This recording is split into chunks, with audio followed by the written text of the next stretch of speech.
Good day, everybody. It's another squatching day today, and I'm back with the next part of the BFG. So last time we read the story, we saw that the Queen got given that dream, and she now believes the story of the BFGs told her about the other giants. They've had their breakfast. She's phoned up some people to confirm and make sure she understands what's going on. And now she really believes it. The Queen believes the stories about the giants. So now she's going to do something about it. And she's phoned up the head of the army. So let's find out what she's going to do. Now, the head of the army and the head of the Air Force stood at attention beside the Queen's breakfast table. Sophie was still sat there in her seat, and the BFG was still high up on his crazy perch. And it took the Queen only 5 minutes to explain the situation to these military men.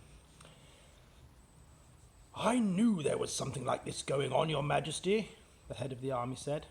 "For the last 10 years, we have been getting reports from nearly every country in the world about people disappearing mysteriously in the night. We had one only the other day from Panama." "Ah, for the hearty taste," the BFG said. "And one from Wellington in New Zealand. Ah, for the booty flavour," cried the BFG. "What is he talking about?" cried the head of the Air Force. "Oh, work it out for yourself," the Queen said. "What time is it? 10 a.m.? In 8 hours' time, those 9 bloodthirsty brutes will be galloping off to gobble up other couple of dozen unfortunate wretches. They must be stopped. We must act fast." "We'll bomb the blighters," shouted the head of the Air Force. "We'll mow them down with machine guns," cried the head of the army. "Oh no, I do not approve of murder," the Queen said. "But these are murderers themselves," cried the head of the army. "That is no reason we should follow their example."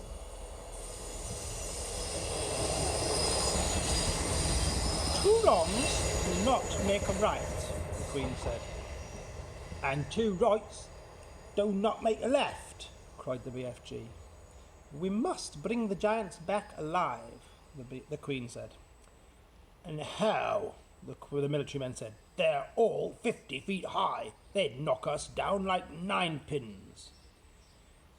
"Wait!" cried the BFG. "Hold your horseflies. Keep your skirts on. I think I has the answer to this maiden's hair." "Let him speak," the Queen said. "Every afternoon," the BFG said, "all these giants, they's in the land of Noddy."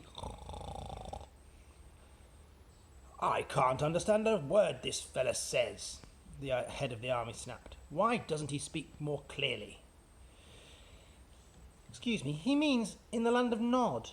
It's pretty obvious," Sophie said. "Exactly. Every afternoon, all these 9 giants, they's lying on the ground, snozzling away in a very deep sleep. They's always resting like that before they's galloping off to guzzle up other human beings." "Oh, go on.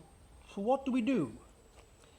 "So what you soldiers has to do is you creep up to the giants while they're still in the land of Noddy, and you tie them up, their arms and their legs, with mighty big ropes and wonking great chains." "Brilliant," the Queen said. "That's all very well," said the head of the army. "But how do we get these brutes back here? We can't load 50-foot giants onto trucks. Shoot 'em on the spot, that's what I say." And the BFG looked down from his lofty perch, and he said, and this time to the head of the Air Force, "You is having belly poppers, is you not?" "Excuse me, is he being rude?" cried the head of the Air Force. "He means helicopters," Sophie told them. "Well, then why doesn't he say so? Of course we have helicopters." "Whoopsie big belly coppers?" asked the BFG. "Very big helicopters," the head of the army said.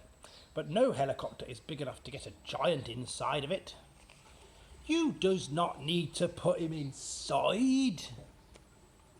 You just sling him up underneath the belly of the belly popper and carry him like a torpedo." "Like a what?" "Like a torpedo, he means," Sophie said. And there is the head of the army and the head of the Air Force talking to the Queen and Sophie. Could you do that, do you think, Mr. Air Marshal? The Queen asked. Well, I suppose we could, the head of the Air Force admitted, grudgingly. Well, then get cracking. You'll need 9 helicopters, 1 for every giant. All right, where is this place, then? The Air Force man said to the BFG. I presume you can point to it on a map? Pinpoint? Map? The BFG said. I's never hearing these words. Is the Air Force being talking slush bungle? And the Air Marshal's face turned the colour of a ripe plum. He was not used to being told he was a talking slush bungle. The Queen, with her usual admirable tact and good sense, she came to the rescue. Mr. BFG, she said, can you tell us more or less where this giant country is? No, Magister, the BFG cried. Not on your Nelly. Well, then we're jiggered, cried the Army General. This is ridiculous, cried the Air Marshal. You must not be given up so easy, the BFG said. The first titchy bobstickle you meet and you shout and you is biff squiggled. And the Army General was no more used to being insulted than the Air Marshal. His face began to swell with fury, and his cheeks blew out like they looked like 2 huge ripe tomatoes. Your Majesty, we are dealing with a lunatic here. I want nothing more to do with this whole ridiculous operation. And the Queen, who was used to the tantrums of her senior officials, ignored him completely. BFG, she said, would you please tell these rather dim-witted characters just exactly what to do? A pleasure, Magister, cried the BFG. Now listen to me carefully, you 2 boot-bogglers. And the military men began to twitch, but they stayed put and listened. I's not having the foggiest idea where giant country is in the world, but I is always able to gallop there. I is galloping forthwards and backwards from there every single night to blow my dreams into children's bedrooms. I is knowing the way very well. So all yous have to do is this. Put your 9 big belly poppers up in the air and let them just follow me as I go galloping along. How long will this journey take? The Queen asked. Well, if we're leaving now, the BFG said, we will be arriving just as the giants is having their afternoon snoozle. How splendid, said the Queen, and then turning to her 2 military men, prepare to leave immediately. The head of the army, who was feeling pretty miffed by the whole business, said, That's all very well, Your Majesty, but what are we going to do with these blighters once we get them back here? Don't you worry about that, the Queen told him. We'll be ready for them. Hurry up now, off you go. If it pleases Your Majesty, said Sophie, I'd like to ride with the BFG. Keep him company. But where will you sit?